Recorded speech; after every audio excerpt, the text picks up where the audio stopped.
A letter to the Jews in Egypt. The Jewish brethren in Jerusalem and those in the land of Judea, to their Jewish brethren in Egypt, greeting and good peace. May God do good to you, and may he remember his covenant with Abraham and Isaac and Jacob his faithful servants. May he give you all a heart to worship him and to do his will with a strong heart and a willing spirit.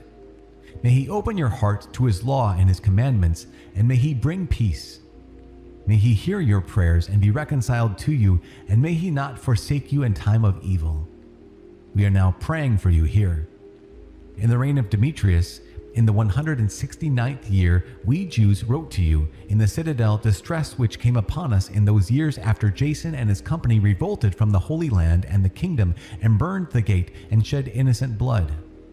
We begged the Lord, and we were heard. And we offered sacrifice in cereal offering, and we lighted the lamps, and we set out the loaves.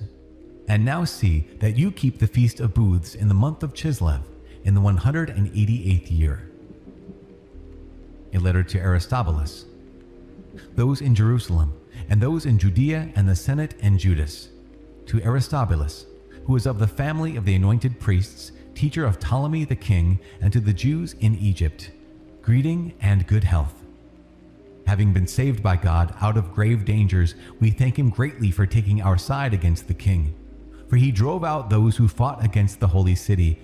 For when the leader reached Persia with a force that seemed irresistible, they were cut to pieces in the temple of Nenea by a deception employed by the priests of Nenea. For under pretext of intending to marry her, Antiochus came to the place together with his friends to secure most of its treasures as a dowry. When the priests of the temple of Nenea had set out the treasures and Antiochus had come with a few men inside the wall of the sacred precinct, they closed the temple as soon as he entered it. Opening the secret door in the ceiling, they threw stones and struck down the leader and his men and dismembered them and cut off their heads and threw them to the people outside. Blessed in every way be our God, who has brought judgment upon those who have behaved impiously. Fire consumes Nehemiah's sacrifice.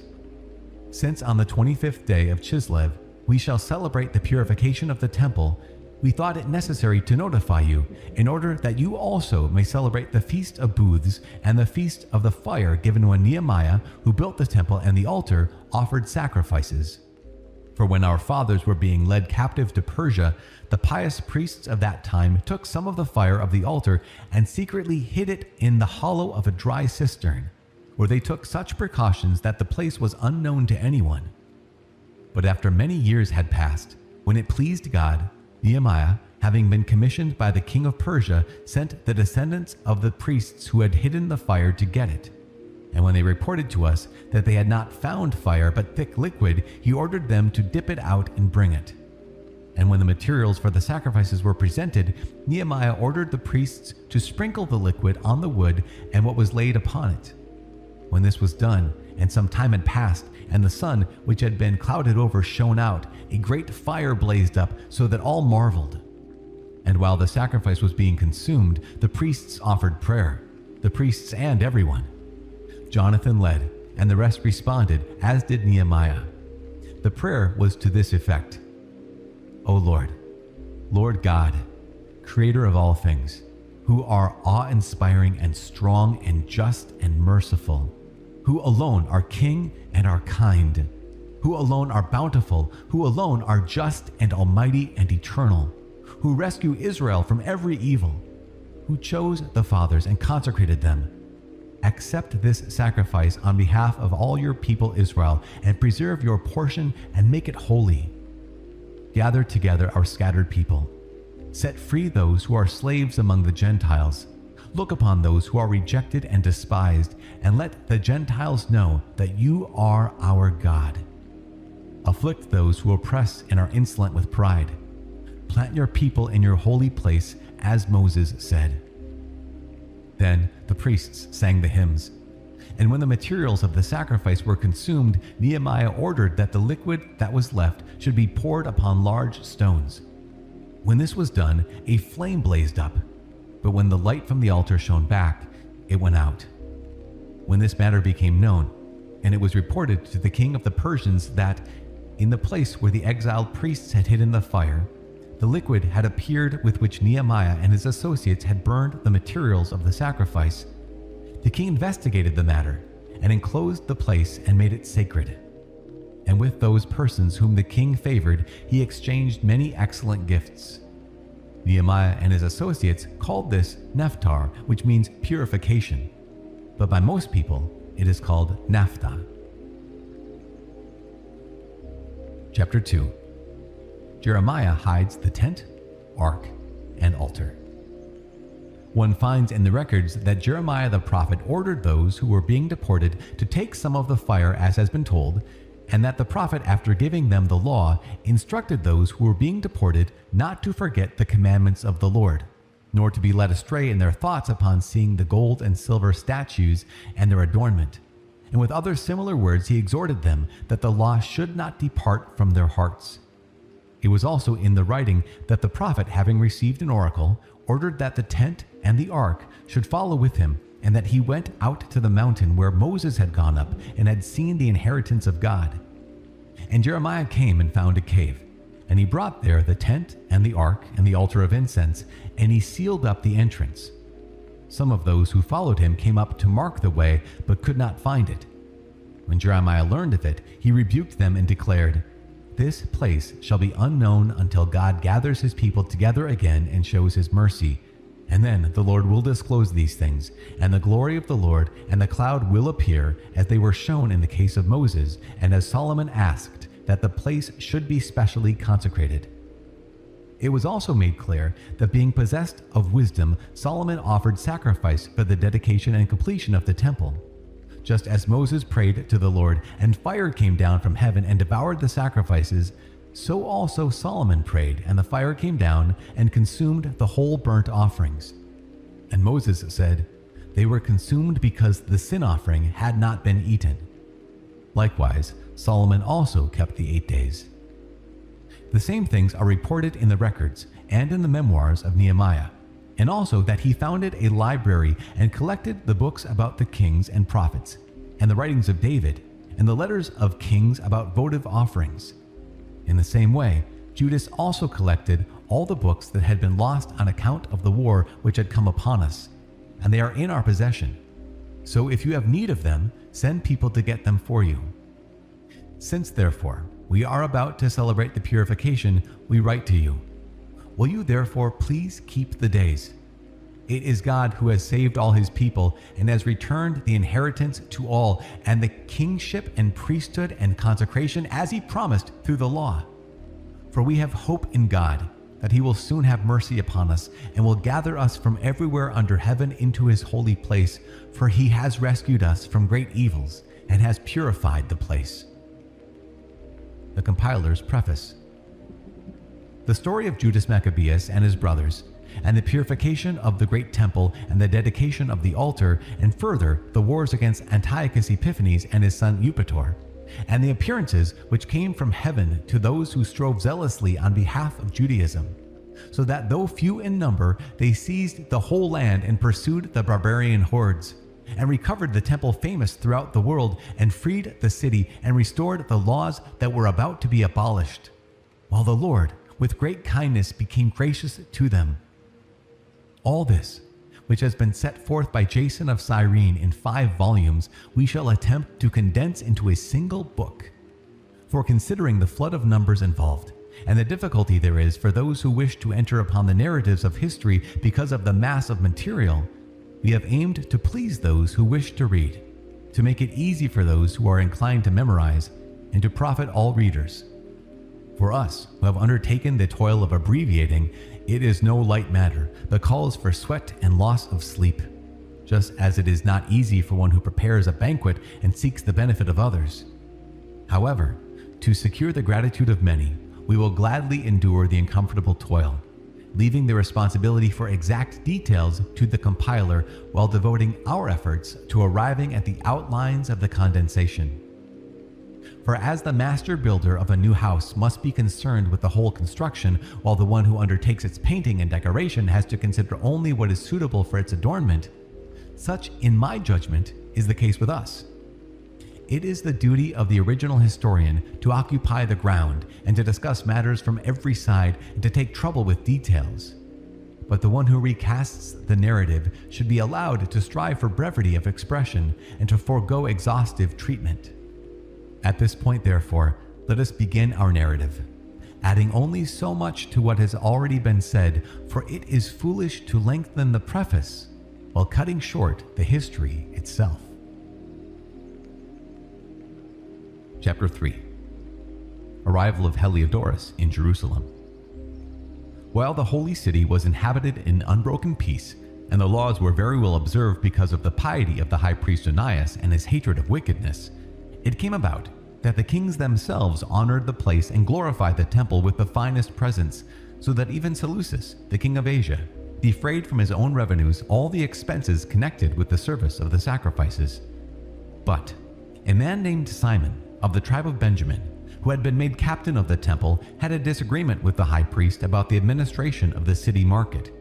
And when he could not prevail over Onias, he went to Apollonius of Tarsus, who at that time was governor of Coel Syria and Phoenicia. He reported to him that the treasury in Jerusalem was full of untold sums of money, so that the amount of the funds could not be reckoned, and that they did not belong to the account of the sacrifices, but that it was possible for them to fall under the control of the king. When Apollonius met the king, he told him of the money about which he had been informed. The king chose Heliodorus, who was in charge of his affairs, and sent him with commands to effect the removal of the aforesaid money. Heliodorus at once set out on his journey, ostensibly to make a tour of inspection of the cities of Coel Syria and Phoenicia, but in fact to carry out the king's purpose. When he had arrived at Jerusalem and had been kindly welcomed by the high priest of the city, he told about the disclosure that had been made and stated why he had come, and he inquired whether this really was the situation. The high priest explained that there were some deposits belonging to widows and orphans, and also some money of Hyrcanus, son of Tobias, a man of very prominent position, and that it totaled in all 400 talents of silver and 200 of gold. To such an extent, the impious Simon had misrepresented the facts, and he said that it was utterly impossible that wrong should be done to those people who had trusted in the holiness of the place and in the sanctity and inviolability of the temple, which is honored throughout the whole world. But Heliodorus, because of the king's commands which he had, said that this money must in any case be confiscated for the king's treasury. So he set a day and went in to direct the inspection of these funds. There was no little distress throughout the whole city. The priests prostrated themselves before the altar in their priestly garments and called toward heaven upon him who had given the law about deposits, that he should keep them safe for those who had deposited them. To see the appearance of the high priest was to be wounded at heart, for his face and the change in his color disclosed the anguish of his soul.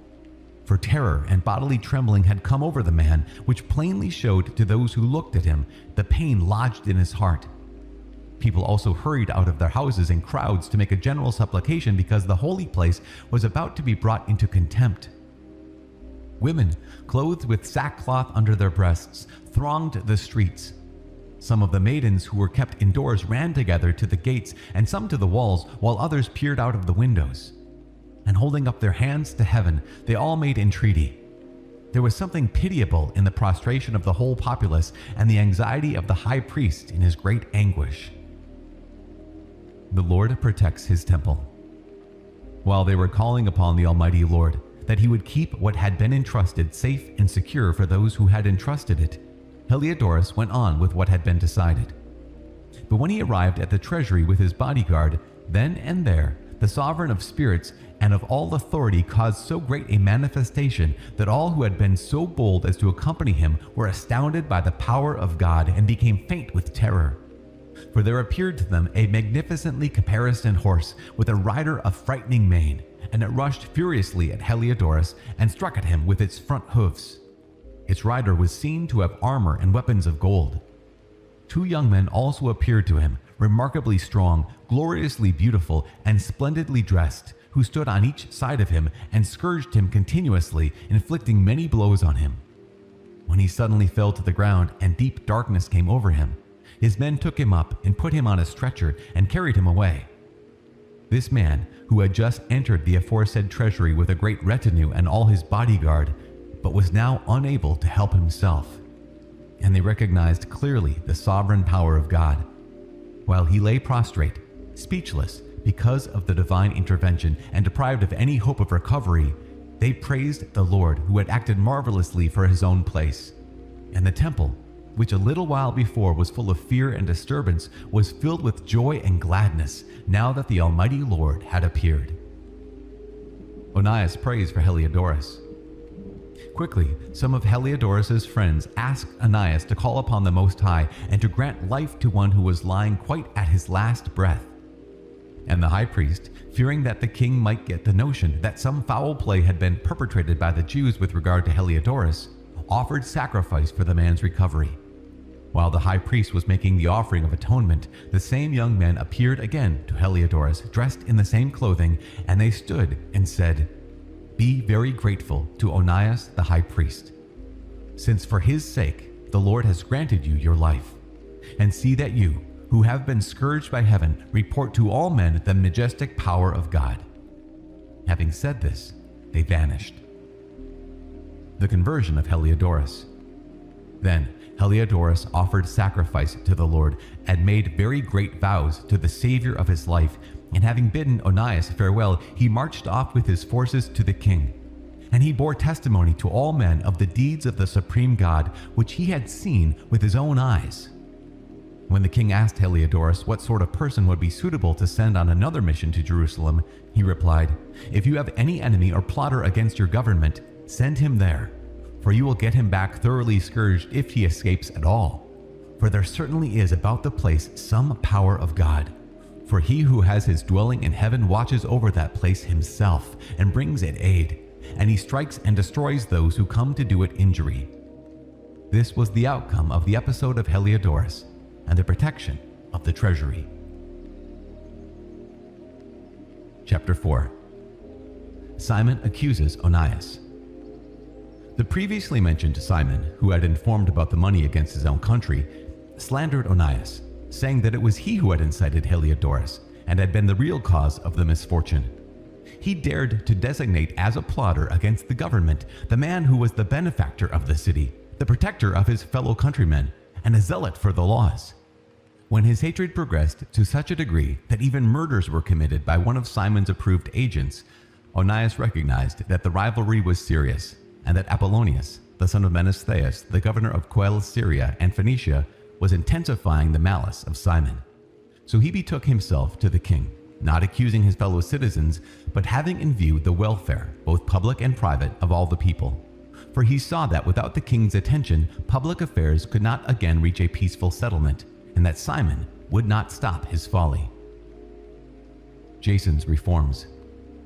When Seleucus died, and Antiochus was called Epiphanes, succeeding to the kingdom, Jason, the brother of Onias, obtained the high priesthood by corruption, promising the king at an interview 360 talents of silver and, from another source of revenue, 80 talents. In addition to this, he promised to pay 150 more if permission were given to establish by his authority a gymnasium and a body of youth for it, and to enroll the men of Jerusalem as citizens of Antioch. When the king assented and Jason came to office, he at once shifted his countrymen over to the Greek way of life. He set aside the existing royal concessions to the Jews secured through John, the father of Eupolemus, who went on the mission to establish friendship and alliance with the Romans. And he destroyed the lawful ways of living and introduced new customs contrary to the law. For with alacrity he founded a gymnasium right under the citadel, and he induced the noblest of the young men to wear the Greek hat. There was such an extreme of Hellenization and increase in the adoption of foreign ways because of the surpassing wickedness of Jason, who was ungodly and no high priest, that the priests were no longer intent upon their service at the altar. Despising the sanctuary and neglecting the sacrifices, they hastened to take part in the unlawful proceedings in the wrestling area after the call to the discus, disdaining the honors prized by their fathers and putting the highest value upon Greek forms of prestige. For this reason, heavy disaster overtook them, and those whose ways of living they admired and wished to imitate completely became their enemies and punished them.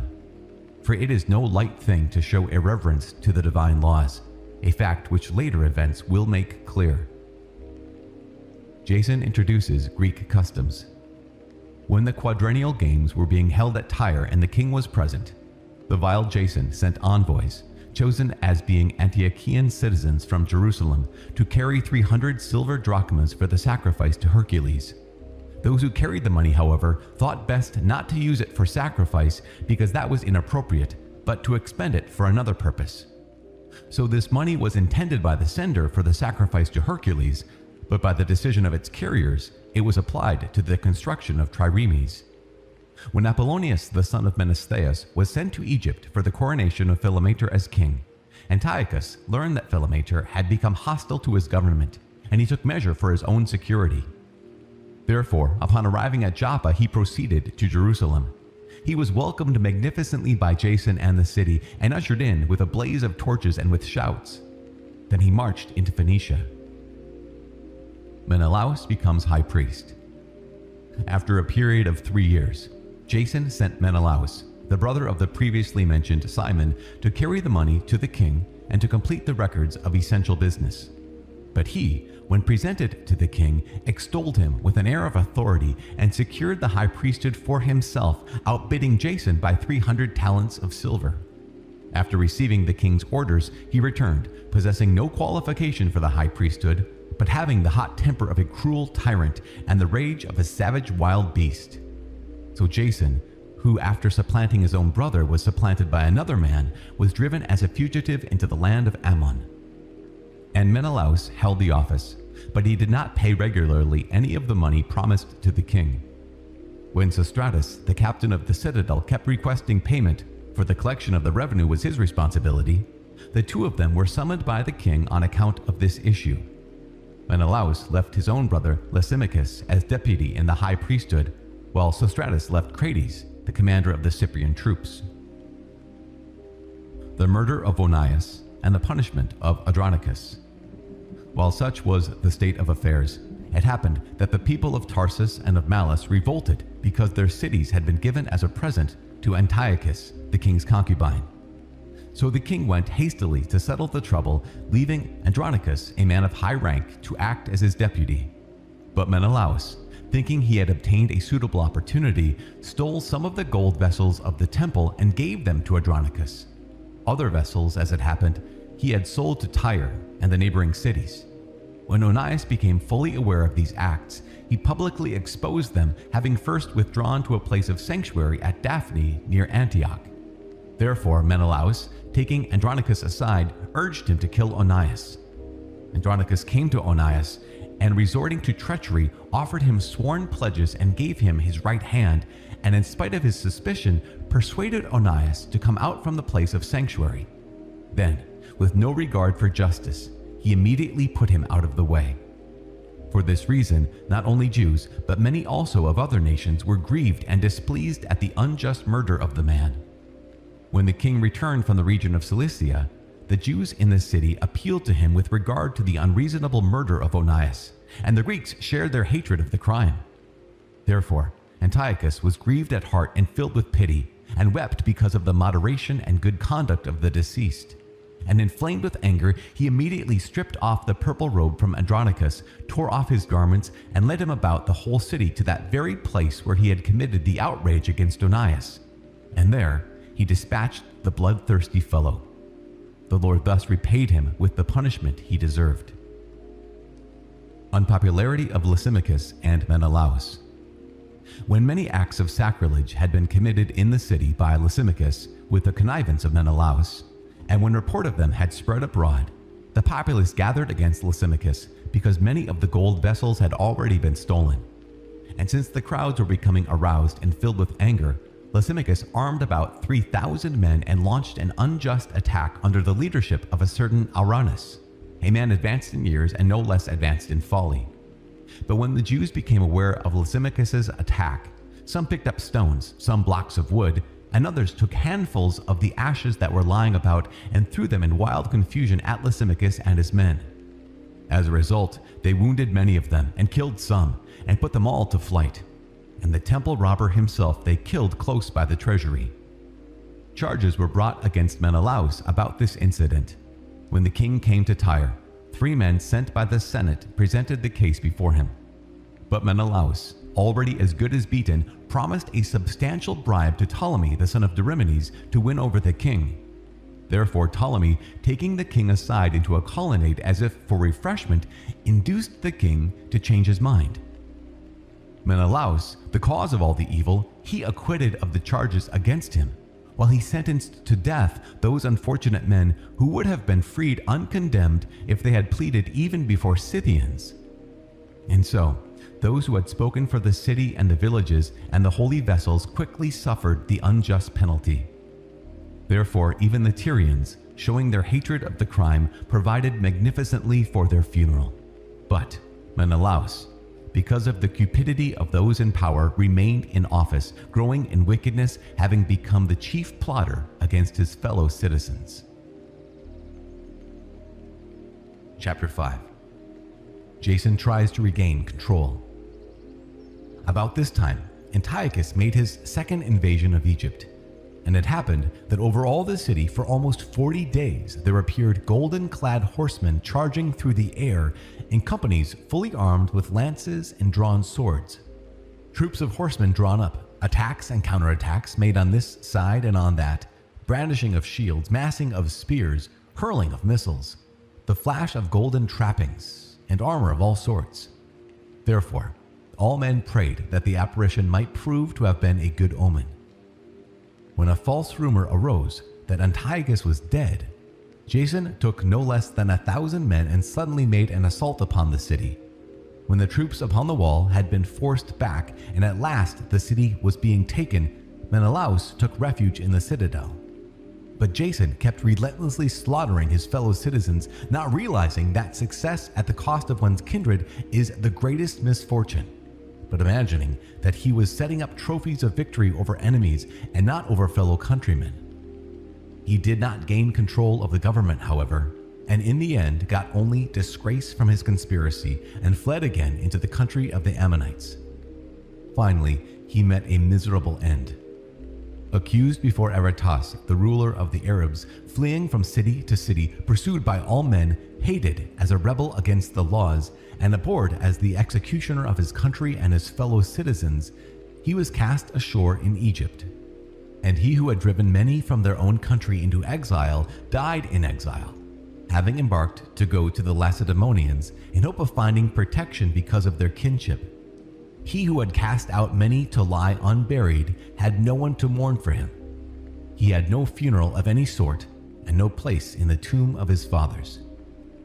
When news of what had happened reached the king, he took it to mean that Judea was in revolt, so, raging inwardly, he left Egypt and took the city by storm. And he commanded his soldiers to cut down relentlessly everyone they met and to slay those who went into the houses. Then there was killing of young and old, destruction of boys, women, and children, and slaughter of virgins and infants. Within the total of 3 days, 80,000 were destroyed, 40,000 in hand-to-hand fighting, and as many were sold into slavery as were slain. Pillage of the temple. Not content with this, Antiochus dared to enter the most holy temple in all the world, guided by Menelaus, who had become a traitor both to the laws and to his country. He took the holy vessels with his polluted hands and swept away with profane hands the votive offerings which other kings had made to enhance the glory and honor of the place. Antiochus was elated in spirit and did not perceive that the Lord was angered for a little while because of the sins of those who dwelt in the city, and that therefore he was disregarding the holy place. But if it had not happened that they were involved in many sins, this man would have been scourged and turned back from his rash act as soon as he came forward, just as Heliodorus was, whom Seleucus the king sent to inspect the treasury. But the Lord did not choose the nation for the sake of the holy place, but the place for the sake of the nation. Therefore, the place itself shared in the misfortunes that befell the nation and afterward participated in its benefits. And what was forsaken in the wrath of the Almighty was restored again in all its glory when the great Lord became reconciled. So, Antiochus carried off 1,800 talents from the temple and hurried away to Antioch, thinking in his arrogance that he could sail on the land and walk on the sea because his mind was elated. And he left governors to afflict the people. At Jerusalem, Philip, by birth a Phrygian, and in character more barbarous than the man who appointed him. And at Gerizim, Andronicus. And besides these, Menelaus, who lorded it over his fellow citizens worse than the others did. In his malice toward the Jewish citizens, Antiochus sent Apollonius, the captain of the Mysians, with an army of 22,000, and commanded him to slay all the grown men and to sell the women and boys as slaves. When this man arrived in Jerusalem, he pretended to be peaceably disposed and waited until the holy Sabbath day. Then, finding the Jews not at work, he ordered his men to parade under arms. He put to the sword all those who came out to see them, then rushed into the city with his armed men and killed great numbers of people. But Judas Maccabeus, with about 9 others, got away to the wilderness and kept himself and his companions alive in the mountains as wild animals do. They continued to live on what grew wild, so that they might not share in the defilement. Chapter 6. The suppression of Judaism. Not long after this, the king sent an Athenian senator to compel the Jews to forsake the laws of their fathers and cease to live by the laws of God, and also to pollute the temple in Jerusalem and call it the temple of Olympian Zeus, and to call the one in Gerizim the temple of Zeus, the friend of strangers, as did the people who dwelt in that place. Harsh and utterly grievous was the onslaught of evil, for the temple was filled with debauchery and reveling by the Gentiles, who dallied with harlots and had intercourse with women within the sacred precincts, and besides brought in things for sacrifice that were unfit. The altar was covered with abominable offerings which were forbidden by the laws. A man could neither keep the Sabbath, nor observe the feasts of his fathers, nor so much as confess himself to be a Jew. On the monthly celebration of the king's birthday, the Jews were taken, under bitter constraint, to partake of the sacrifices, and when the feast of Dionysus came, they were compelled to walk in the procession in honor of Dionysus, wearing wreaths of ivy. At the suggestion of Ptolemy, a decree was issued to the neighboring Greek cities that they should adopt the same policy toward the Jews and make them partake of the sacrifices, and should slay those who did not choose to change over to Greek customs. One could see, therefore, the misery that had come upon them. For example, 2 women were brought in for having circumcised their children. These women they publicly paraded about the city with their babies hung at their breasts, then hurled them down headlong from the wall. Others who had assembled in the caves nearby to observe the 7th day secretly were betrayed to Philip and were all burned together, because their piety kept them from defending themselves in view of their regard for that most holy day. Providential significance of the persecution. Now, I urge those who read this book not to be depressed by such calamities, but to recognize that these punishments were designed not to destroy, but to discipline our people. In fact, not to let the impious alone for long, but to punish them immediately is a sign of great kindness. For in the case of the other nations, the Lord waits patiently to punish them until they have reached the full measure of their sins. But he does not deal in this way with us, in order that he may not take vengeance on us afterward when our sins have reached their height. Therefore, he never withdraws his mercy from us. Though he disciplines us with calamities, he does not forsake his own people. Let what we have said serve as a reminder. We must go on briefly with the story. The martyrdom of Eleazar. Eleazar, one of the scribes in high position, a man now advanced in age and of noble presence, was being forced to open his mouth to eat swine's flesh. But he, welcoming death with honor rather than life with pollution, went up to the rack of his own accord, spitting out the flesh, as men ought to go who have the courage to refuse things that it is not right to taste, even for the natural love of life. Those who were in charge of that unlawful sacrifice took the man aside because of their long acquaintance with him, and privately urged him to bring meat of his own providing, proper for him to use, and pretend that he was eating the flesh of the sacrificial meal which had been commanded by the king, so that by doing this he might be saved from death and be treated kindly on account of his old friendship with them. But, making a high resolve worthy of his years and the dignity of his old age and the gray hairs which he had reached with distinction, and his excellent life even from childhood, and moreover, according to the holy God-given laws, he declared himself quickly, telling them to send him to Hades. Such pretense is not worthy of our time of life, he said, lest many of the young should suppose that Eleazar in his 90th year has gone over to an alien religion, and through my pretense, for the sake of living a brief moment longer, they should be led astray because of me, while I defile and disgrace my old age. For even if for the present I should avoid the punishment of men, yet whether I live or die, I shall not escape the hands of the Almighty. Therefore, by manfully giving up my life now, I will show myself worthy of my old age, and leave to the young a noble example of how to die a good death willingly and nobly for the revered and holy laws."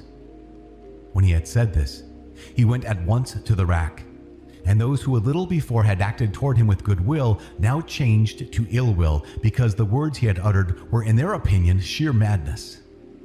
When he was about to die under the blows, he groaned aloud and said, "It is clear to the Lord in his holy knowledge that, though I might have been saved from death, I am enduring terrible sufferings in my body under this beating.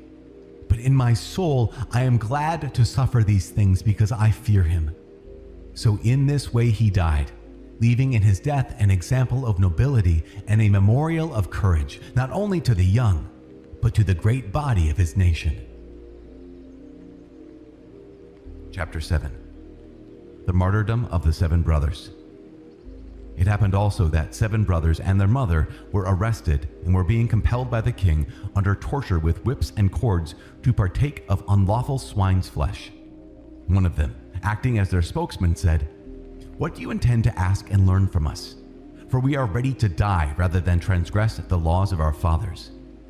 The king fell into a rage and gave orders that pans and cauldrons be heated. These were heated immediately, and he commanded that the tongue of their spokesman be cut out, and that they scalp him and cut off his hands and feet, while the rest of the brothers and the mother looked on. When he was utterly helpless, the king ordered them to take him to the fire, still breathing, and to fry him in a pan. The smoke from the pan spread widely, but the brothers and their mother encouraged one another to die nobly, saying, "The Lord God is watching over us, and in truth has compassion on us, as Moses declared in his song, which bore witness against the people to their faces when he said, 'And he will have compassion on his servants.'" After the first brother had died in this way, they brought forward the second for their sport. They tore off the skin of his head with the hair and asked him, "Will you eat rather than have your body punished limb by limb?" He replied in the language of his fathers and said to them, "No." Therefore, he in turn underwent tortures as the first brother had done. And when he was at his last breath, he said, "You accursed wretch, you dismiss us from this present life, but the King of the universe will raise us up to an everlasting renewal of life, because we have died for his laws." After him, the third was the victim of their sport. When it was demanded, he quickly put out his tongue and courageously stretched forth his hands and said nobly, "I got these from heaven, and because of his laws I disdain them, and from him I hope to get them back again." As a result, the king himself and those with him were astonished at the young man's spirit, for he regarded his sufferings as nothing. When he too had died, they maltreated and tortured the fourth in the same way.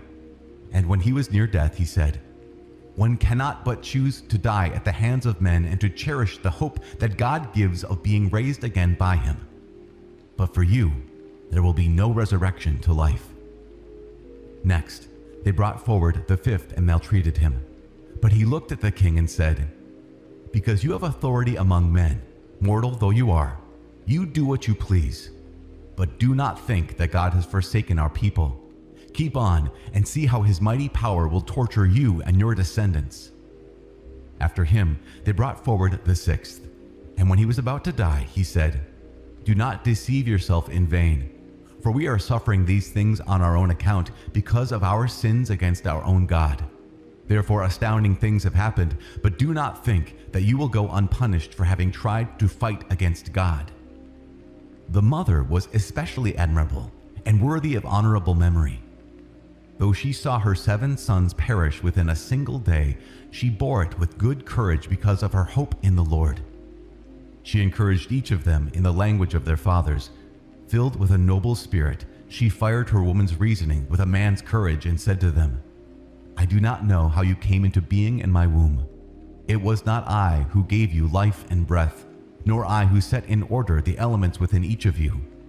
Therefore, the Creator of the world, who shaped the beginning of man and devised the origin of all things, will in his mercy give life and breath back to you again, since you now forget yourselves for the sake of his laws. Antiochus felt that he was being treated with contempt, and he was suspicious of her reproachful tone.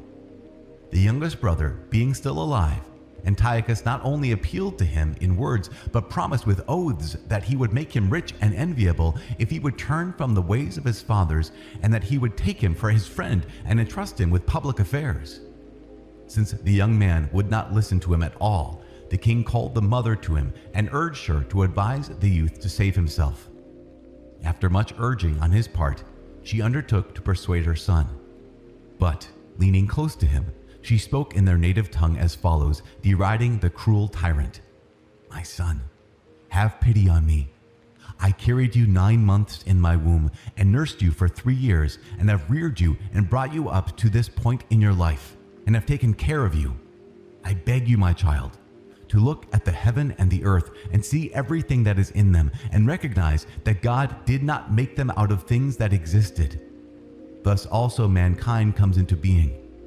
Do not fear this butcher, but prove worthy of your brothers. Accept death, so that in God's mercy I may get you back again with your brothers. While she was still speaking, the young man said, What are you waiting for? I will not obey the king's command, but I obey the command of the law that was given to our fathers through Moses. But you, who have contrived all sorts of evil against the Hebrews, will certainly not escape the hands of God. For we are suffering because of our own sins, and if our living Lord is angry for a little while to rebuke and discipline us, he will again be reconciled with his own servants. But you, unholy wretch, you most defiled of all men, do not be elated in vain and puffed up by uncertain hopes, when you raise your hand against the children of heaven. You have not yet escaped the judgment of the Almighty, all-seeing God. For our brothers, after enduring a brief suffering, have drunk of ever-flowing life under God's covenant, but you, by the judgment of God, will receive just punishment for your arrogance. I, like my brothers, give up body and life for the laws of our fathers, appealing to God to show mercy soon to our nation, and by afflictions and plagues to make you confess that he alone is God, and through me and my brothers, to bring to an end the wrath of the Almighty, which has justly fallen on our whole nation. The king fell into a rage, and handled him worse than the others, being exasperated at his scorn. So he died in his integrity, putting his whole trust in the Lord. Last of all, the mother died after her sons. Let this be enough then, about the eating of sacrifices and the extreme tortures. Chapter 8. The revolt of Judas Maccabeus. But Judas, who was also called Maccabeus, and his companions secretly entered the villages and summoned their kinsmen and enlisted those who had continued in the Jewish faith. And so they gathered about 6,000 men. They begged the Lord to look upon the people who were oppressed by all, and to have pity on the temple which had been profaned by ungodly men, and to have mercy on the city which was being destroyed and about to be leveled to the ground, and to heed the blood that cried out to him, and to remember also the lawless destruction of the innocent babies and the blasphemies committed against his name, and to show his hatred of evil. As soon as Maccabeus got his army organized, the Gentiles could not withstand him, for the wrath of the Lord had turned to mercy. Coming without warning, he would set fire to towns and villages. He captured strategic positions and put to flight not a few of the enemy. He found the nights most advantageous for such attacks, and talk of his valor spread everywhere. When Philip saw that the man was gaining ground little by little, and that he was pushing ahead with more frequent successes, he wrote to Ptolemy, the governor of Syria and Phoenicia, for aid to the king's government. And Ptolemy promptly appointed Nicanor, the son of Patroclus, one of the king's chief friends, and sent him in command of no fewer than 20,000 Gentiles of all nations, to wipe out the whole race of Judea. He associated him with Gorgias, a general and a man of experience in military service.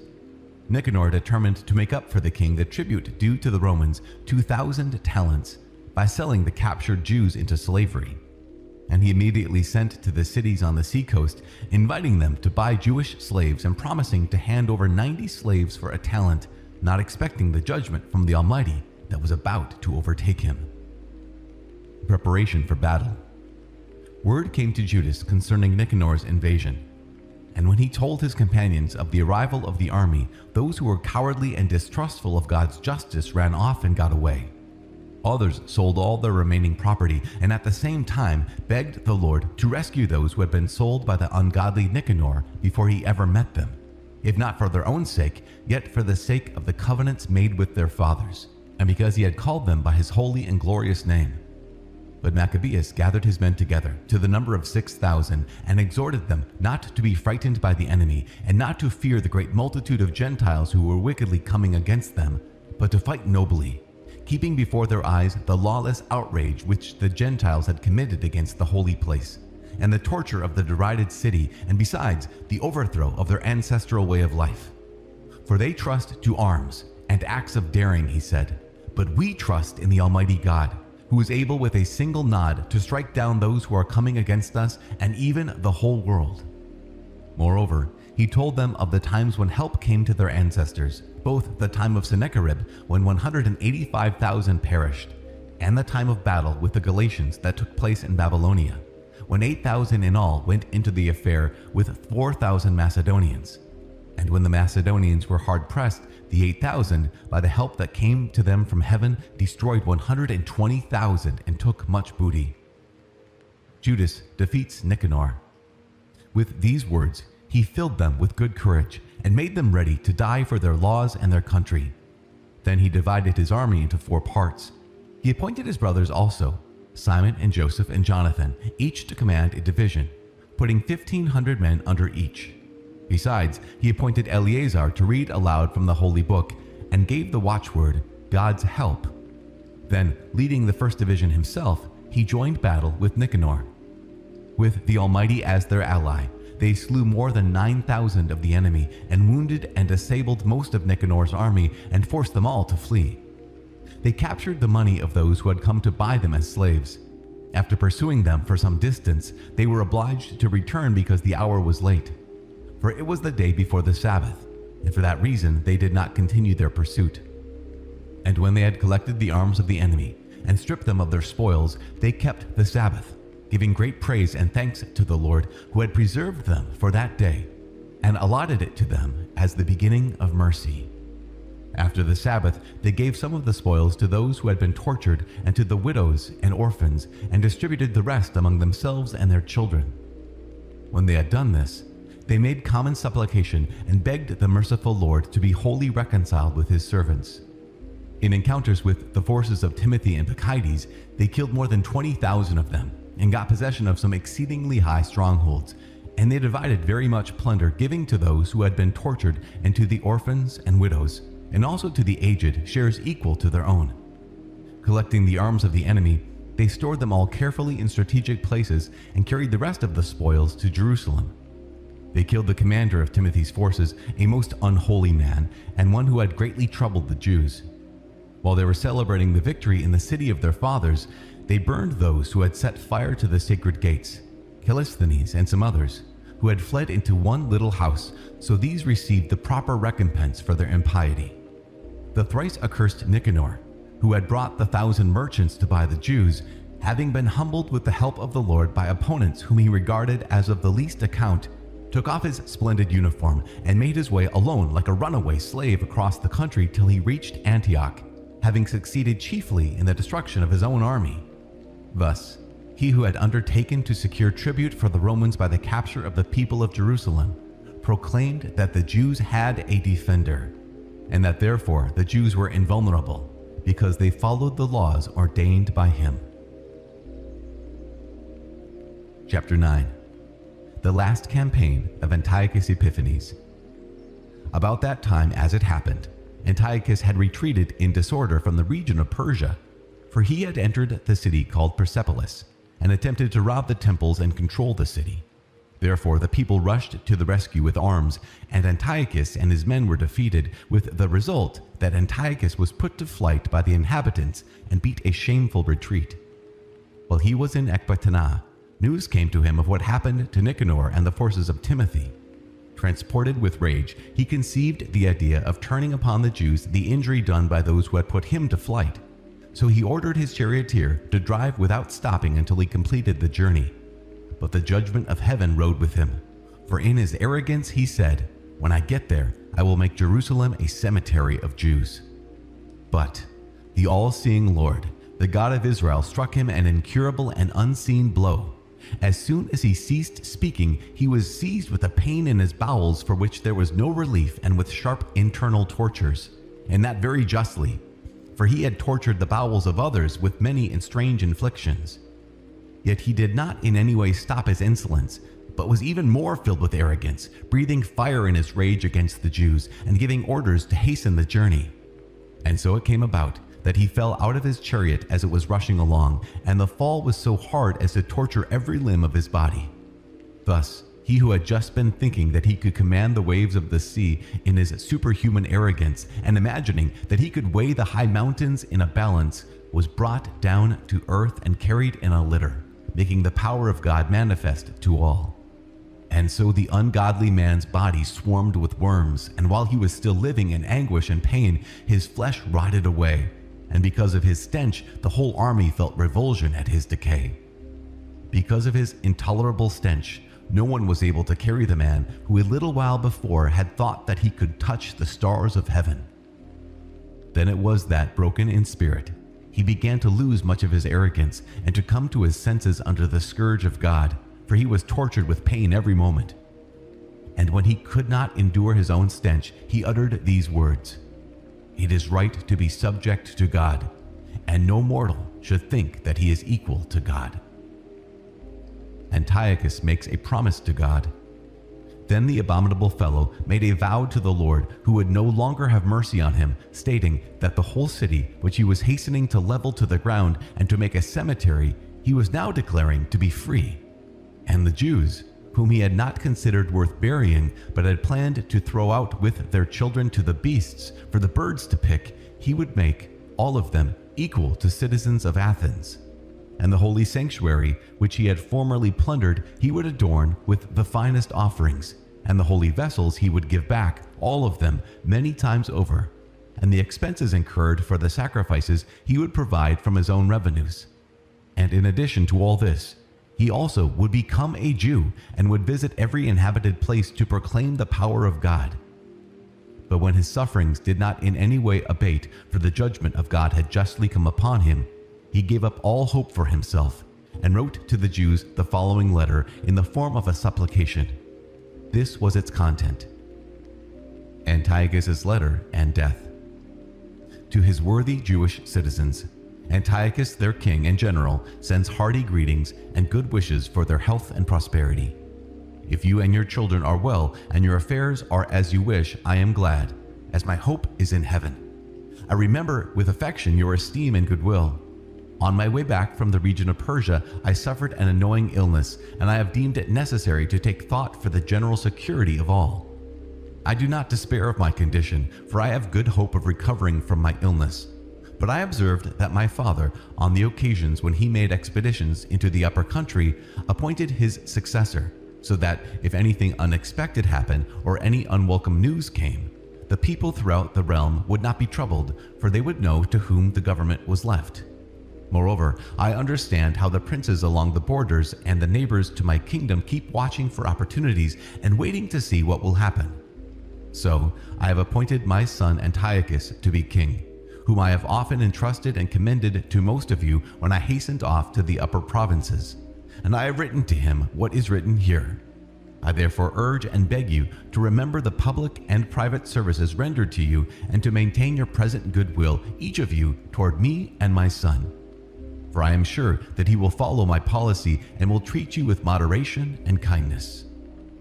So, the murderer and blasphemer, having endured the more intense suffering, such as he had inflicted on others, came to the end of his life by a most pitiable fate among the mountains in a strange land. And Philip, one of his courtiers, took his body home. Then, fearing the son of Antiochus, he betook himself to Ptolemy Philometor in Egypt. Chapter 10. The Purification of the Temple. Now Maccabeus and his followers, the Lord leading them on, recovered the temple and the city, and they tore down the altars which had been built in the public square by the foreigners, and also destroyed the sacred precincts. They purified the sanctuary, and made another altar of sacrifice. Then, striking fire out of flint, they offered sacrifices after a lapse of 2 years, and they burned incense and lighted lamps, and set out the bread of the presence. And when they had done this, they fell prostrate and begged the Lord that they might never again fall into such misfortunes, but that if they should ever sin, they might be disciplined by him with forbearance and not be handed over to blasphemous and barbarous nations. It happened that on the same day on which the sanctuary had been profaned by the foreigners, the purification of the sanctuary took place, that is, on the 25th day of the same month, which was Chislev. And they celebrated it for 8 days with rejoicing, in the manner of the Feast of Booths, remembering how not long before, during the Feast of Booths, they had been wandering in the mountains and caves like wild animals. Therefore, bearing ivy-wreathed wands and beautiful branches, and also fronds of palm, they offered hymns of thanksgiving to him who had given success to the purifying of his own holy place. They decreed by public ordinance and vote that the whole nation of the Jews should observe these days every year. Such then was the end of Antiochus, who was called Epiphanes. Now we will tell what took place under Antiochus Eupator, who was the son of that ungodly man, and will give a brief summary of the principal calamities of the wars. This man, when he succeeded to the kingdom, appointed one Lysaeus to have charge of the government and to be chief governor of Coel Syria and Phoenicia. Ptolemy, who was called Macron, took the lead in showing justice to the Jews because of the wrong that had been done to them, and attempted to maintain peaceful relations with them. As a result, he was accused before Eupator by the king's friends. He heard himself called a traitor at every turn, because he had abandoned Cyprus, which Philometor had entrusted to him, and had gone over to Antiochus Epiphanes. Unable to command the respect due his office, he took poison and ended his life. Campaign in Idumea. When Gorgias became governor of the region, he maintained a force of mercenaries, and at every turn kept on warring against the Jews. Besides this, the Idumeans, who had control of important strongholds, were harassing the Jews. They received those who were banished from Jerusalem and endeavored to keep up the war. But Maccabeus and his men, after making solemn supplication and begging God to fight on their side, rushed to the strongholds of the Idumeans. Attacking them vigorously, they gained possession of the places and beat off all who fought upon the wall, and slew those whom they encountered, killing no fewer than 20,000.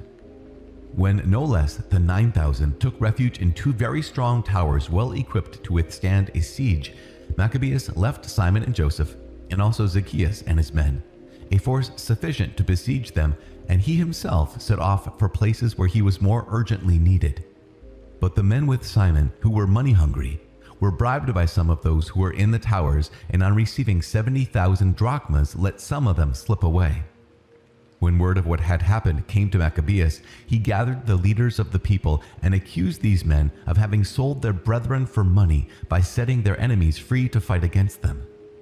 Then he slew these men who had turned traitor, and immediately captured the 2 towers.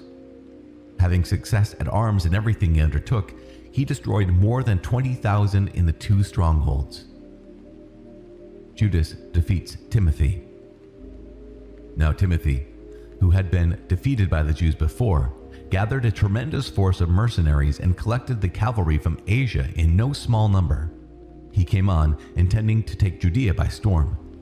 As he drew near, Maccabeus and his men sprinkled dust upon their heads and put on sackcloth in supplication to God. Falling upon the steps before the altar, they begged him to be gracious to them and to be an enemy to their enemies and an adversary to their adversaries, as the law declares. And rising from their prayer, they took up their arms and advanced a considerable distance from the city, and when they came near to the enemy, they halted. Just as dawn was breaking, the 2 armies joined battle, the one having as pledge of success and victory not only their valor, but their reliance upon the Lord. while the other made Rage their leader in the fight. When the battle became fierce, there appeared to the enemy from heaven 5 resplendent men on horses with golden bridles, and they were leading the Jews. Surrounding Maccabeus and protecting him with their own armor and weapons, they kept him from being wounded. And they showered arrows and thunderbolts upon the enemy, so that, confused and blinded, they were thrown into disorder and cut to pieces. 20,500 were slaughtered, besides 600 horsemen. Timothy himself fled to a stronghold called Gazara, especially well garrisoned, where Chaereas was commander. Then Maccabeus and his men were glad, and they besieged the fort for 4 days. The men within, relying on the strength of the place, blasphemed terribly and hurled out wicked words. But at dawn of the 5th day, 20 young men in the army of Maccabeus, fired with anger because of the blasphemies, bravely stormed the wall and with savage fury cut down everyone they met. Others who came up in the same way wheeled around against the defenders and set fire to the towers.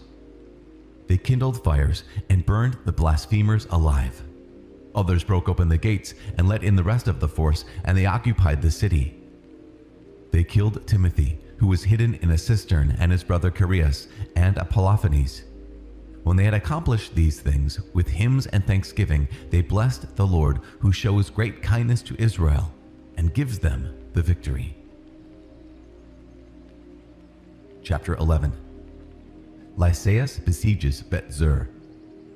Very soon after this, Lysias, the king's guardian and kinsman, who was in charge of the government, being vexed at what had happened, gathered about 80,000 men and all his cavalry and came against the Jews. He intended to make the city a home for Greeks, and to levy tribute on the temple as he did on the sacred places of the other nations, and to put up the high priesthood for sale every year.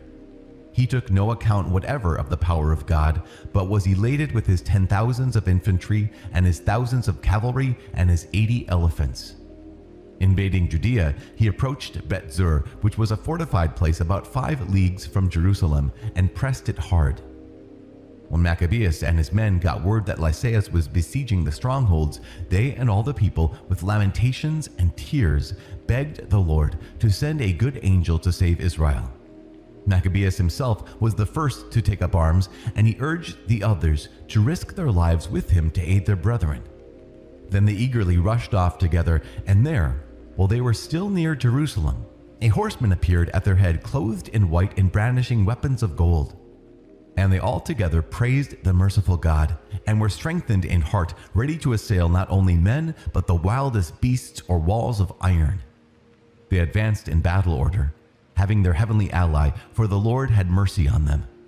They hurled themselves like lions against the enemy, and slew 11,000 of them, and 1,600 horsemen, and forced all the rest to flee. Most of them got away stripped and wounded, and Lysias himself escaped by disgraceful flight. And as he was not without intelligence, he pondered over the defeat which had befallen him, and realized that the Hebrews were invincible because the mighty God fought on their side. So he sent to them, and persuaded them to settle everything on just terms, promising that he would persuade the king, constraining him to be their friend. Maccabeus, having regard for the common good, agreed to all that Lysias urged. For the king granted every request in behalf of the Jews which Maccabeus delivered to Lysias in writing. The letter written to the Jews by Lysias was to this effect: Lysias, to the people of the Jews, greeting. John and Absalom, who were sent by you, have delivered your signed communication and have asked about the matters indicated therein. I have informed the king of everything that needed to be brought before him, and he has agreed to what was possible. If you will maintain your goodwill toward the government, I will endeavor for the future to help promote your welfare. And concerning these matters and their details, I have ordered these men and my representatives to confer with you. Farewell. The 148th year, Dioscorinthius 24. The king's letter ran thus: King Antiochus, to his brother Lysias, greeting. Now that our father has gone on to the gods, we desire that the subjects of the kingdom be undisturbed in caring for their own affairs. We have heard that the Jews do not consent to our father's change to Greek customs, but prefer their own way of living, and ask that their own customs be allowed them. Accordingly, Since we choose that this nation also be free from disturbance, our decision is that their temple be restored to them, and that they live according to the customs of their ancestors. You will do well, therefore, to send word to them and give them pledges of friendship, so that they may know our policy and be of good cheer and go on happily in the conduct of their own affairs." To the nation, the king's letter was as follows: King Antiochus, to the Senate of the Jews and to the other Jews, greeting. If you are well, it is as we desire. We also are in good health. Menelaus has informed us that you wish to return home and look after your own affairs. Therefore, those who go home by the 30th day of Xanthicus will have our pledge of friendship and full permission for the Jews to enjoy their own food and laws, just as formerly. And none of them shall be molested in any way for what he may have done in ignorance. And I have also sent Menelaus to encourage you. Farewell. The 148th year, Xanthicus 15th. The Romans also sent them a letter which read thus: Quintus Memmius and Titus Manius, envoys of the Romans, to the people of the Jews, greeting. With regard to what Lysias the kinsman of the king has granted you, we also give consent. But as to the matters which he decided are to be referred to the king, as soon as you have considered them, send someone promptly, so that we may make proposals appropriate for you. For we are on our way to Antioch. Therefore, make haste and send some men, so that we may have your judgment. Farewell. The 148th year, Xanthicus 15th. Chapter 12. Incidents at Joppa and Jamnia. When this agreement had been reached, Lysias returned to the king, and the Jews went about their farming. But some of the governors in various places, Timothy and Apollonius the son of Gnaeus, as well as Hieronymus and Demophon, and in addition to these, Nicanor the governor of Cyprus, would not let them live quietly and in peace. And some of the men of Joppa did so ungodly a deed as this. They invited the Jews who lived among them to embark with their wives and children on boats which they had provided, as though there were no ill will to the Jews. And this was done by public vote of the city. And when they accepted, because they wished to live peaceably and suspected nothing, the men of Joppa took them out to sea and drowned them, not less than 200. When Judas heard of the cruelty visited on his countrymen, he gave orders to his men, and calling upon God the righteous judge, attacked the murderers of his brethren. He set fire to the harbor by night and burned the boats and massacred those who had taken refuge there. Then, because the city's gates were closed, he withdrew, intending to come again and root out the whole community of Joppa. But learning that the men in Jamnia meant in the same way to wipe out the Jews who were living among them, he attacked the people of Jamnia by night and set fire to the harbor and the fleet, so that the glow of the light was seen in Jerusalem, 30 miles distant. The campaign in Gilead. When they had gone more than a mile from there on their march against Timothy, not less than 5,000 Arabs with 500 horsemen attacked them. After a hard fight, Judas and his men won the victory by the help of God. The defeated nomads begged Judas to grant them pledges of friendship, promising to give him cattle and to help his people in all other ways. Judas, thinking that they might really be useful in many ways, agreed to make peace with them, and after receiving his pledges, they departed to their tents. He also attacked a certain city which was strongly fortified with earthworks and walls, and inhabited by all sorts of Gentiles. Its name was Caspin. And those who were within, relying on the strength of the walls and on their supply of provisions, behaved most insolently towards Judas and his men, railing at them and even blaspheming and saying unholy things. But Judas and his men, calling upon the great sovereign of the world, who without battering rams or engines of war overthrew Jericho in the days of Joshua, rushed furiously upon the walls. They took the city by the will of God and slaughtered untold numbers, so that the adjoining lake, a quarter of a mile wide, appeared to be running over with blood. Judas defeats Timothy's army. When they had gone 95 miles from there, they came to Charax, to the Jews who are called Tubiani. They did not find Timothy in that region, for he had by then departed from the region without accomplishing anything, though in one place he had left a very strong garrison. Dositheus and Sosipater, who were captains under Maccabees, marched out and destroyed those whom Timothy had left in the stronghold, more than 10,000 men. But Maccabees arranged his army in divisions, set men in command of the divisions, and hastened after Timothy, who had with him 120,000 infantry and 2,500 cavalry.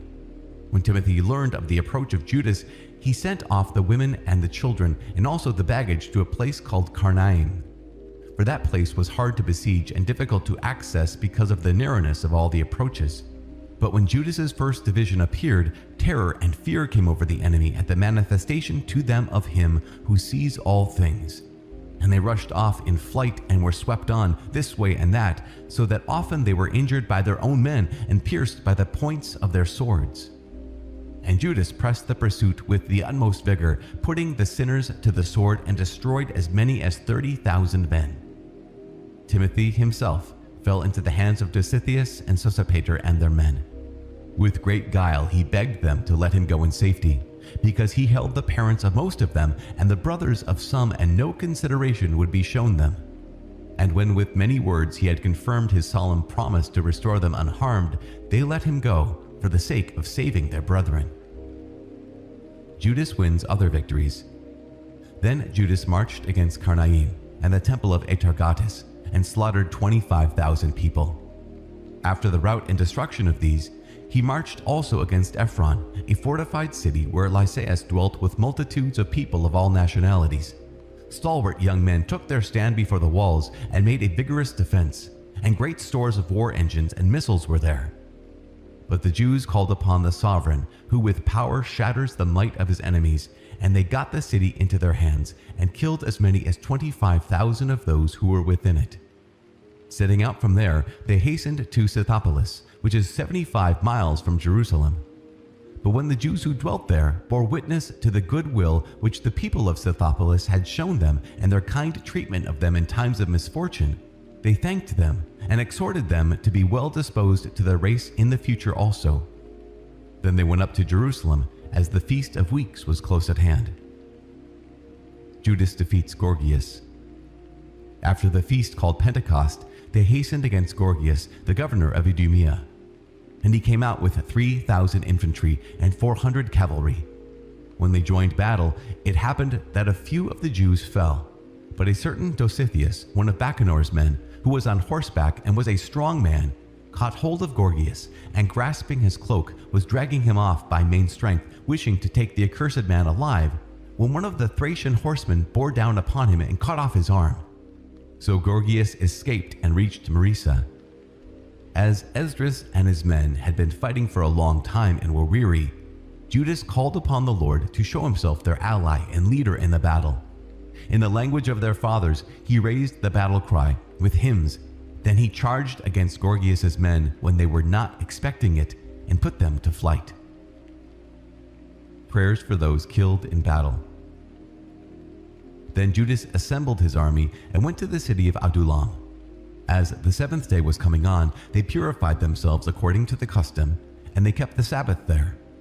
On the next day, as by that time it had become necessary, Judas and his men went to take up the bodies of the fallen and to bring them back to lie with their kinsmen in the sepulchres of their fathers. Then, under the tunic of every one of the dead, they found sacred tokens of the idols of Jamnia, which the law forbids the Jews to wear. And it became clear to all that this was why these men had fallen. So they all blessed the ways of the Lord, the righteous judge, who reveals the things that are hidden. And they turned to prayer, begging that the sin which had been committed might be wholly blotted out. And the noble Judas exhorted the people to keep themselves free from sin, for they had seen with their own eyes what had happened because of the sin of those who had fallen. He also took up a collection, man by man, to the amount of 2,000 drachmas of silver, and sent it to Jerusalem to provide for a sin offering. In doing this, he acted very well and honorably, taking account of the resurrection. For if he were not expecting that those who had fallen would rise again, it would have been superfluous and foolish to pray for the dead. But if he was looking to the splendid reward that is laid up for those who fall asleep in godliness, it was a holy and pious thought. Therefore, he made atonement for the dead, that they might be delivered from their sin. Chapter 13. Menelaus I put to death. In the 149th year, word came to Judas and his men that Antiochus Eupator was coming with a great army against Judea, and with him Lysias his guardian, who had charge of the government. Each of them had a Greek force of 110,000 infantry, 5,300 cavalry, 22 elephants, and 300 chariots armed with scythes. Menelaus also joined them, and with utter hypocrisy urged Antiochus on, not for the sake of his country's welfare, but because he thought that he would be established in office. But the King of Kings aroused the anger of Antiochus against the scoundrel, and when Lysias informed him that this man was to blame for all the trouble, he ordered them to take him to Berea and to put him to death by the method which is the custom in that place. For there is a tower in that place, 50 cubits high, full of ashes, and it has a rim running around it which on all sides inclines precipitously into the ashes. There they all push to destruction any man guilty of sacrilege or notorious for other crimes. By such a fate it came about that Menelaus the lawbreaker died without even burial in the earth. And this was eminently just, because he had committed many sins against the altar whose fire and ashes were holy. He met his death in ashes. A battle near Modin. The king, with barbarous arrogance, was coming to show the Jews things far worse than those that had been done in his father's time. But when Judas heard of this, he ordered the people to call upon the Lord day and night, now if ever, to help those who were on the point of being deprived of the law and their country and the holy temple, and not to let the people who had just begun to revive fall into the hands of the blasphemous Gentiles. When they had all joined in the same petition and had begged the merciful Lord with weeping and fasting and lying prostrate for 3 days without ceasing, Judas exhorted them and ordered them to stand ready. After consulting privately with the elders, he determined to march out and decide the matter by the help of God before the king's army could enter Judea and get possession of the city. So, committing the decision to the Creator of the world and exhorting his men to fight nobly to the death for the laws, temple, city, country, and commonwealth, he pitched his camp near Modin. He gave his men the watchword, God's victory, and with a picked force of the bravest young men, he attacked the king's pavilion at night and slew as many as 2,000 men in the camp. He stabbed the leading elephant and its rider. In the end, they filled the camp with terror and confusion and withdrew in triumph. This happened just as day was dawning, because the Lord's help protected him. Antiochus makes a treaty with the Jews. The king, having had a taste of the daring of the Jews, tried strategy in attacking their positions. He advanced against Bet-zur, a strong fortress of the Jews, was turned back, attacked again, and was defeated. Judas sent into the garrison whatever was necessary. But Rhodocus, a man from the ranks of the Jews, gave secret information to the enemy. He was sought for, caught, and put in prison. The king negotiated a second time with the people in Bet-zur, gave pledges, received theirs, withdrew, attacked Judas and his men, was defeated. He got word that Philip, who had been left in charge of the government, had revolted in Antioch. He was dismayed, called in the Jews, yielded and swore to observe all their rites, settled with them and offered sacrifice, honored the sanctuary, and showed generosity to the holy place. He received MACCABEES, left Hegemonides as governor from Ptolemais to Gerar, and went to Ptolemais. The people of Ptolemais were indignant over the treaty. In fact, they were so angry that they wanted to annul its terms. Lysias took the public platform, made the best possible defense, convinced them, appeased them, gained their goodwill, and set out for Antioch. This is how the king's attack and withdrawal turned out. Chapter 14.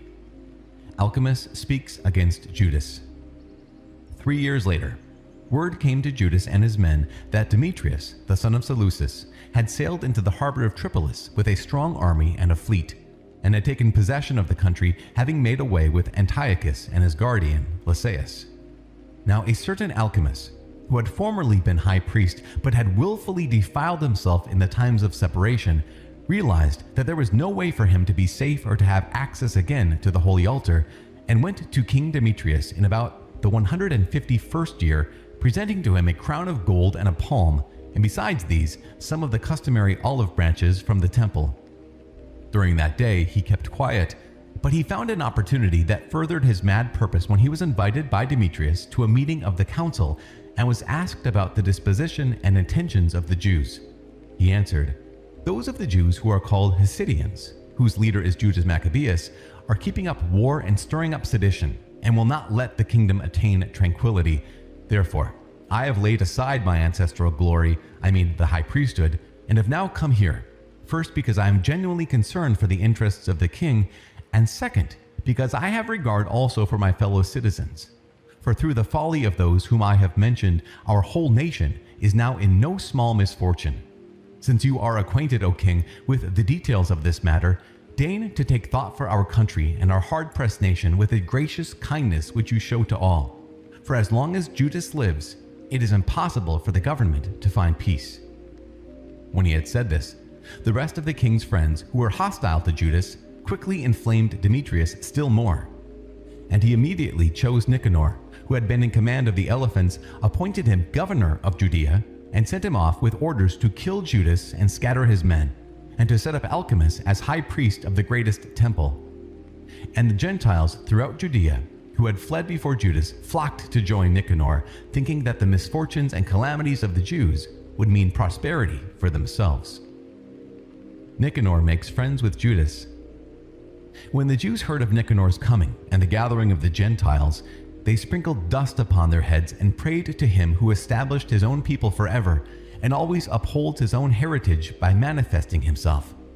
At the command of the leader, they set out from there immediately and engaged them in battle at a village called the Sau.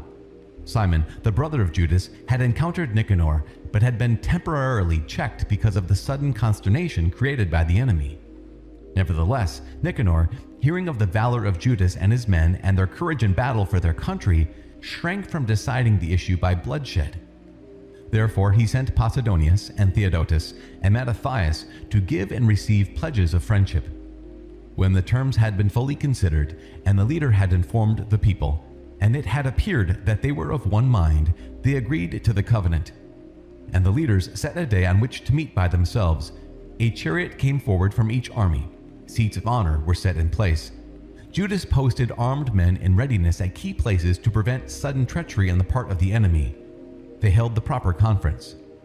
Nicanor stayed on in Jerusalem and did nothing out of the way, but dismissed the flocks of people that had gathered. And he kept Judas always in his presence. He was warmly attached to the man. And he urged him to marry and have children, so he married, settled down, and shared the common life. Nicanor turns against Judas. But when Alchemus noticed their goodwill for one another, he took the covenant that had been made and went to Demetrius. He told him that Nicanor was disloyal to the government, for he had appointed that conspirator against the kingdom, Judas, to be his successor. The king became excited, and provoked by the false accusations of that depraved man, wrote to Nicanor, stating that he was displeased with the covenant and commanding him to send Maccabees to Antioch as a prisoner without delay. When this message came to Nicanor, he was troubled and grieved that he had to annul their agreement when the man had done no wrong. Since it was not possible to oppose the king, he watched for an opportunity to accomplish this by a stratagem. But Maccabees, noticing that Nicanor was more austere in his dealings with him and was meeting him more rudely than had been his custom, concluded that this austerity did not spring from the best motives. So he gathered not a few of his men and went into hiding from Nicanor. When the latter became aware that he had been cleverly outwitted by the man, he went to the great and holy temple while the priests were offering the customary sacrifices and commanded them to hand the man over. And when they declared on oath that they did not know where the man was whom they sought, he stretched out his right hand toward the sanctuary and swore this oath: "If you do not hand Judas over to me as prisoner, I will level this precinct of God to the ground and tear down the altar, and I will build here a splendid temple to Dionysus." Having said this, he went away. Then the priests stretched forth their hands toward heaven and called upon the constant defender of our nation in these words: "O Lord of all, who have need of nothing, you are pleased that there be a temple for your habitation among us. So now, O Holy One, Lord of all holiness, keep undefiled forever this house that has been so recently purified." Razis dies for his country. A certain Razis, one of the elders of Jerusalem, was denounced to Nicanor as a man who loved his fellow citizens and was very well thought of, and for his good will was called Father of the Jews. For in former times, when there was no mingling with the Gentiles, he had been accused of Judaism, and for Judaism he had with all zeal risked body and life. Nicanor, wishing to exhibit the enmity which he had for the Jews, sent more than 500 soldiers to arrest him, for he thought that by arresting him he would do them an injury. When the troops were about to capture the tower and were forcing the door of the courtyard, they ordered that fire be brought and the doors burned. Being surrounded, Razis fell upon his own sword, preferring to die nobly rather than to fall into the hands of sinners and suffer outrages unworthy of his noble birth. But in the heat of the struggle, he did not hit exactly, and the crowd was now rushing in through the doors. He bravely ran up on the wall and manfully threw himself down into the crowd. But as they quickly drew back, a space opened, and he fell in the middle of the empty space. Still alive and aflame with anger, he rose, and though his blood gushed forth and his wounds were severe, he ran through the crowd, and standing upon a steep rock, with his blood now completely drained from him, he tore out his entrails, took them with both hands, and hurled them at the crowd, calling upon the Lord of life and spirit to give them back to him again. This was the manner of his death. Chapter 15. Nicanor's arrogance. When Nicanor heard that Judas and his men were in the region of Samaria, he made plans to attack them with complete safety on the day of rest. And when the Jews who were compelled to follow him said, "Do not destroy so savagely and barbarously, but show respect for the day which he who sees all things has honored and hallowed above other days," the thrice accursed wretch asked if there were a sovereign in heaven who had commanded the keeping of the Sabbath day. And when they declared, "It is the living Lord himself, the sovereign in heaven, who ordered us to observe the seventh day," he replied, "And I am a sovereign also on earth, and I command you to take up arms and finish the king's business." Nevertheless, he did not succeed in carrying out his abominable design. Judas prepares the Jews for battle. This Nicanor, in his utter boastfulness and arrogance, had determined to erect a public monument of victory over Judas and his men.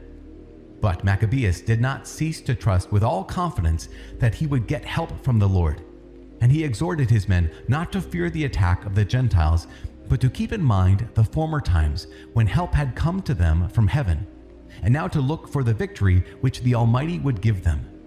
Encouraging them from the law and the prophets, and reminding them also of the struggles they had won, he made them the more eager. And when he had aroused their courage, he gave his orders, at the same time pointing out the perfidy of the Gentiles and their violation of oaths. He armed each of them not so much with confidence in shields and spears, as with the inspiration of brave words, and he cheered them all by relating a dream, a sort of vision which was worthy of belief. What he saw was this: Onias, who had been high priest, a noble and good man, of modest bearing and gentle manner, one who spoke fittingly and had been trained from childhood in all that belongs to excellence, was praying with outstretched hands for the whole body of the Jews. Then likewise a man appeared, distinguished by his gray hair and dignity, and of marvelous majesty and authority. And Onias spoke, saying, "This is a man who loves the brethren, and prays much for the people and the holy city, Jeremiah, the prophet of God." Jeremiah stretched out his right hand and gave to Judas a golden sword, and as he gave it, he addressed him thus: "Take this holy sword, a gift from God, with which you will strike down your adversaries." Encouraged by the words of Judas, so noble and so effective in arousing valor and awaking manliness in the souls of the young, they determined not to carry on a campaign but to attack bravely, and to decide the matter by fighting hand to hand with all courage, because the city and the sanctuary and the temple were in danger.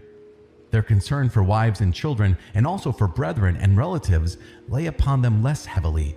Their greatest and first fear was for the consecrated sanctuary. And those who had to remain in the city were in no little distress, being anxious over the encounter in the open country. The defeat and death of Nicanor. When all were now looking forward to the coming decision, and the enemy was already close at hand with their army drawn up for battle, the elephants strategically stationed, and the cavalry deployed on the flanks, Maccabees, perceiving the hosts that were before him and the varied supply of arms and the savagery of the elephants, stretched out his hands toward heaven and called upon the Lord who works wonders. For he knew that it is not by arms, but as the Lord decides, that he gains the victory for those who deserve it. And he called upon him in these words, O Lord, you sent your angel in the time of Hezekiah, king of Judea, and he slew fully 185,000 in the camp of Sennacherib. So now, O sovereign of the heavens, send a good angel to carry terror and trembling before us. By the might of your arm, may those blasphemers who come against your holy people be struck down. With these words, he ended his prayer. Nicanor and his men advanced with trumpets and battle songs, and Judas and his men met the enemy in battle with invocation to God in prayers. So, fighting with their hands and praying to God in their hearts, they laid low no less than 35,000 men and were greatly gladdened by God's manifestation. When the action was over and they were returning with joy, they recognized Nicanor lying dead in full armor. Then there was shouting and tumult, and they blessed the sovereign Lord in the language of their fathers. And the man who was ever in body and soul the defender of his fellow citizens, the man who maintained his youthful goodwill toward his countrymen, ordered them to cut off Nicanor's head and arm and carry them to Jerusalem. And when he arrived there, and had called his countrymen together and stationed the priests before the altar, he sent for those who were in the citadel. He showed them the vile Nicanor's head, and that profane man's arm, which had been boastfully stretched out against the holy house of the Almighty. And he cut out the tongue of the ungodly Nicanor, and said that he would give it piecemeal to the birds, and hang up these rewards of his folly opposite the sanctuary. And they all, looking to heaven, blessed the Lord who had manifested himself, saying, Blessed is he who has kept his own place undefiled. And he hung Nicanor's head from the citadel, a clear and conspicuous sign to everyone of the help of the Lord. And they all decreed by public vote never to let this day go unobserved, but to celebrate the 13th day of the 12th month, which is called Adar in the Syrian language, the day before Mordecai's day. The compiler's epilogue. This, then, is how matters turned out with Nicanor. And from that time, the city has been in the possession of the Hebrews. So I too will here end my story. If it is well told and to the point, that is what I myself desired. If it is poorly done and mediocre, that was the best I could do. For just as it is harmful to drink wine alone, or again, to drink water alone, while wine mixed with water is sweet and delicious and enhances one's enjoyment, so also the style of the story delights the ears of those who read the work. And here will be the end.